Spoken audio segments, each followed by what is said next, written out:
പ്രിയപ്പെട്ടവരെ, എന്നെ ഞാനാക്കി മാറ്റിയ എൻ്റെ പ്രിയപ്പെട്ട മഞ്ചേശ്വരക്കാരെ, കഴിഞ്ഞ 5 വർഷക്കാലം മഞ്ചേശ്വരക്കാരുടെ MLA ആയി നിങ്ങൾ ശിരസുയർത്തിപ്പിടിക്കുന്ന ഒരുപാട് പ്രവർത്തനങ്ങളിലൂടെയാണ് എൻ്റെ MLA കാലയളവ് കടന്നുപോയത്. 745 വോട്ടുകളുടെ വ്യത്യാസത്തിലാണ് ഞാൻ നിയമസഭയിലേക്ക് ജയിച്ചു കയറിയത്. അതിൻ്റെ പേരിൽ പലപ്പോഴും കുത്തുവാക്കുകൾ കേട്ടവനാണ്. 5 വർഷത്തെ മികച്ച പ്രവർത്തനം നടത്തി മഞ്ചേശ്വരത്തേക്ക് വീണ്ടും വന്നപ്പോൾ മഞ്ചേശ്വരത്തിന്റെ മതേതര പോരാട്ടത്തിൽ 30,000-ഓളം അടുക്കുന്ന വോട്ടുകളുടെ ഭൂരിപക്ഷത്തിനാണ് നിങ്ങൾ എന്നെ വീണ്ടും കേരളത്തിന്റെ അസംബ്ലിയിലേക്ക് തെരഞ്ഞെടുത്ത് അയച്ചത്. അന്ന് ഞാൻ പ്രതിപക്ഷ MLA ആയിരുന്നു.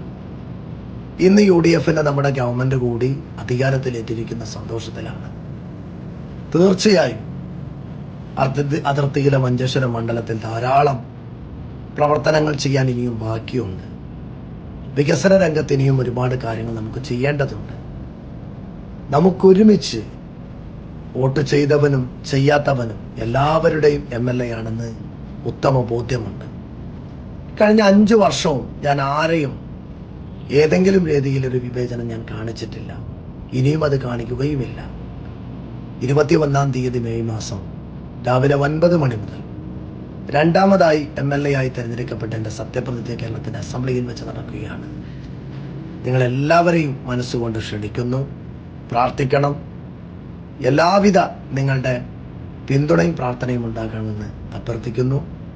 നാളെ എൻ്റെ സത്യപ്രതിജ്ഞ ചെയ്യുന്നത് സ്നേഹപൂർവ്വം എൻ്റെ മഞ്ചേശ്വരം മണ്ഡലത്തിലെ ഓരോരുത്തരോടും സ്നേഹപൂർവ്വം അറിയിച്ചുകൊള്ളും.